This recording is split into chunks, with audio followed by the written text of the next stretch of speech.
With Legends ZA bringing back Mega Evolutions, there has been a rumor that we'll be seeing 27 brand new Megas added into the game. Now that 2 of them are confirmed, Mega Dragonite and Mega Victory Bell, the more real this rumor becomes. As a quick refresher, every Mega Evolution gets an increase of 100 base stats, but not every Pokemon benefits equally, like if we look at Latios' stat gains compared to Beedrill's. Now, let's move on to the first Mega. All of the Mega Pokemon we discussed today are actually going to be Pokemon from the game that introduced Mega Evolutions, which is pretty surprising because only one Mega was introduced in its home region, and that wasn't even released during 2013. That was released during Omega Ruby and Alpha Sapphire. We'll first take a look at the grass starter Chestnut. Chestnut has an okay-ish typing in grass and fighting, but the main problem with this typing is that it tries to act like a defensive Pokemon, but grass and fighting has too many common weaknesses while not having enough useful resistances to compensate for it. All other grass and fighting type Pokemon have their own unique identity. Spore Breloom, Triple Arrow, Scrappy, Hisui, and Decidueye, Chlorophyll, Hisui, and Lilligant with Victory Dance, Solar Blade, and After You, and Virizion being a legendary Pokemon while also having Sacred Sword. Chestnut, on the other hand, has nothing unique offensively going for it. It can play defensively pretty well with Wide Guard and Spiky Shield, but again, its typing is a big crutch. Unlike the other grass fighting Pokemon, Chestnut does not have that good of an ability either Bulletproof or Overgrow, whereas Breloom has Poison Heal, Effect Spore, and Technician, Hisui and Decidueye has Scrappy, and Hisui and Lilligant has Chlorophyll. Chestnut's base stats emphasize that it's supposed to be a tanky physical Pokemon with the 6th highest defense stat in both grass and fighting type Pokemon, and has a solid 107 attack stat. While only having a 75 special defense stat, it leaves Chestnut vulnerable to special attackers, and with a base speed of 64, Chestnut is almost always moving last. Chestnut's moveset is quite good by learning many physical moves like Wood Hammer, Grassy Glide, Gyro Ball, and Body Press, while also having good supporting capabilities with Wide Guard, Spiky Shield, Helping Hand, and Coaching. With Mega Chestnut, everything can change. I would like for Mega Chestnut to have a bigger shell on its back like Bowser, and have either 2 or 1 shield on its arm. Having 1 shield would make Chestnut look like Braum from League of Legends, but more grassy-like. Chestnut can technically already create a shield with both of his hands, but for the Mega Evolution, I want a definitive shield on each hand like this fan art. Because Chestnut will have a lot more armor and shielding around its whole body, the shell armor ability feels logical to give Chestnut. To further emphasize the armor, giving Chestnut 40 in defense, making it 162 defense, just in between Onix and Bastiodon's defense stats, 20 into special attack, 20 into attack, making Chestnut's attack stat 127 alongside the infamous physical attacker Blacephalon, and 20 in special defense, making it 95 base. Chestnut's heavy armor and spiky shell naturally will slow it down, thus not investing in any speed. Moving from grass to fire, let's take a look at Delphox. Delphox's base stats aren't terrible on paper, but they lack the specialization and optimization that modern offensive Pokemon thrive from. Delphox's stats really remind me of a baby Fluttermane, allowing it to excel in a role as a hard-hitting special attacker. Delphox does have better HP and defense than Fluttermane, but also less special attack, special defense, and speed compared to Fluttermane. Delphox's ability Magician and Blaze doesn't help that much either offensively or defensively. Running no item for Magician is a huge drawback, and you are practically RNGing for an item. Also, who knows, you might get a Choice Band or even like a Loaded Dice, which are practically useless on Delphox, and even stealing an item isn't guaranteed. Delphox's type in Fire and Psychic is actually pretty decent both offensively and defensively. It resists some of the most common typings in the game like Fire, Grass, Steel, Fairy, and Fighting, and other weaknesses like Ice and Psychic. On the flip side, it is weak to Water, Ground, Rock, Ghost, and Dark. Like most Psychic type Pokemon, Delphox's moveset is pretty wide by having coverage moves like Focus Blast, Shadow Ball, Grass Knot, and Scorching Sands, though I will add Energy Ball and Dark Pulse into Delphox's arsenal because it is a Psychic type Pokemon. Mega Delphox's stats will exactly copy Fluttermane's stats in the special attack, special defense, and speed department, all being at 135. Then with the remaining base stats, we'll put 8 into defense and 5 into attack. Mega Delphox's ability should mirror the Magician-like persona Delphox has, and aside from the Magician ability, there are 2 other magic abilities in Magic Bounce and Magic Guard. Magic Guard on Delphox could be cool, but in my own personal experience of using Magic Guard Pokemon, to maximize this ability, a Life Orb is needed, and Delphox can't really hold that. So therefore, giving Delphox the Magic Bounce ability is only logical. Magic Bounce makes sense thematically because in Delphox's Omega Ruby Alpha Sapphire Pokedex entry, it gazes into the flame at the tip of its branch to achieve a focus state, which allows it to see the future. And in battle, Delphox will reflect incoming status moves and hazards back to the opponent thanks to its capabilities of seeing the future. Foxes are also portrayed as tricksters and illusionists, which fit the idea of turning your opponent's strategy against them with the magic bounce ability. According to the alleged leaked description, Delphox will be riding a broomstick like the Quidditch game from Harry Potter. I would also like to give Delphox his goddamn wand back because they removed its wand in Scarlet and Violet, and it kind of feels like Delphox doesn't have one part of its Halloween costume. I would also like to make Delphox look more magician-like, like by separating each piece of clothing, instead of Delphox basically looking like he has a magician onesie on. Finishing the Kalos starter trio, we have Greninja.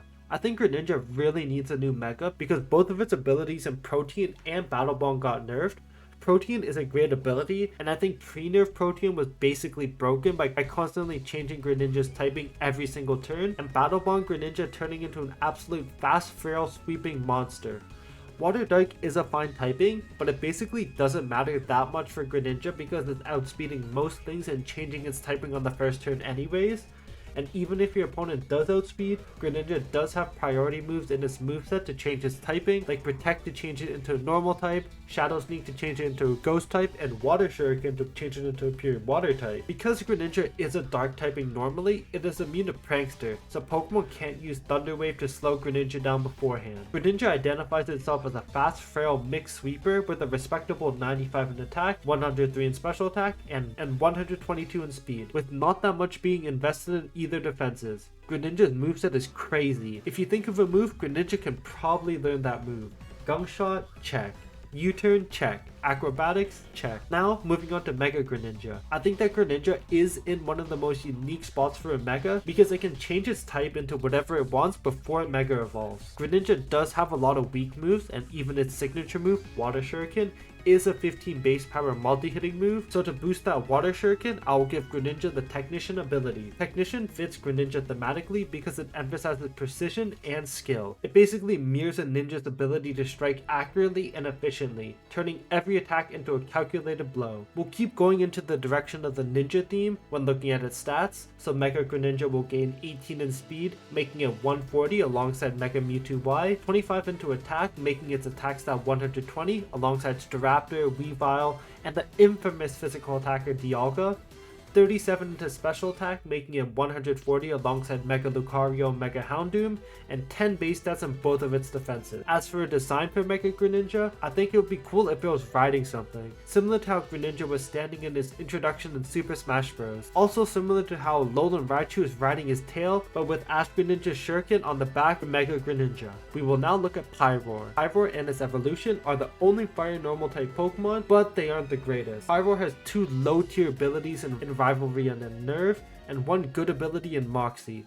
But this Pokemon is a special attacker, rendering Moxie useless. Pyroar has a great special attack, speed, and HP stat, but Pyroar can't use any of that 109 special attack if he doesn't learn any good coverage special attacking moves. I think that there's a very simple fix for Pyroar, make Pyroar a physical attacker. Pyroar already has great coverage on the physical attacking side with Flare Blitz, Wild Charge, Crunch, Psychic Fangs, and even Trailblaze. We'll give Pyroar 57 into attack, making its attack stat 125, 15 into speed, making its speed stat 121, and 14 into both defenses, making its defense stat 86 and its special defense stat 80. As for an ability, I'd want an ability that fits well with Pyroar's lion appearance, so we'll give it the Strong Jaw ability. Most lions have powerful jaws that are used for biting prey and delivering a crushing force to hold and subdue animals. From a Pokemon perspective, Strong Jaw works very well with Pyroar because it already learns moves that are boosted by Strong Jaw, like Fire Fang, Thunder Fang, Psychic Fangs, and Crunch. As for Mega Pyroar's design, I'm not actually sure how Game Freak will go about it because Pyroar does have different appearances for different genders. I think it'd be cool for Game Freak to have a Mega Evolution based on genders, Mega Pyroar Male being something completely different and have completely different stats than Mega Pyroar Female. This fan art is the only design that is looming around on the internet for Mega Pyroar, and to be honest with you, I don't like the design as much. But then again, I don't know how I would exactly design Mega Pyroar. So if you have any ideas, let me know in the comment section down below how you would design Mega Pyroar. When you hear the name Malamar, what do you think? I personally think of Contrary superpower and that's it. Malamar is a great Pokemon and has one gimmick, otherwise rendering it useless. Stats are very mediocre, and it is only immune to one typing, Psychic. Malamore's moveset is fine, but I gotta say Game Freak is really evil with some of the additions in Malamore's moveset. Trailblaze, Nasty Plot, Calm Mind with the contrary ability. Malamar is one-dimensional, and how do we fix that with the Mega Evolution? This will be the first time I will give a unique ability to a Pokemon, and this comment was by Spell Spammer, so shout out to you. And his comment said, Mega Malamar is going to give the contrary ability to everyone on the field, including Malamar, similar to how the Ruination abilities work. Though I think this is a little broken, there are two ways to kind of balance it. Either when Malamar Mega evolves, all positive and negative stat changes for every Pokemon are reversed and it is a one-time use, or all stat changes for every Pokemon are reversed for a certain amount of turns and it is also one-time use. I feel both are pretty broken, but this way it would make Malamar more unique and strategical. As for Malamar's stats, we'll give it 28 into attack, making it 120, 37 into speed, making it 110 base speed, 10 into special attack, 10 into special defense, and 10 into defense. According to the speculations about its new design, Mega Malamar is depicted as being leaner and on a diet, giving it a sleeker, thinner appearance. This physical change explains the dramatic increase in speed, as a lighter frame allows it to move faster and react more quickly to any threat. Let's now take a look at Dragalge. Dragalge is a poison dragon typing Pokemon, which is a really good typing, resisting many typings like fire, water, electric, grass, fighting, poison, and bug, while only being weak to 4.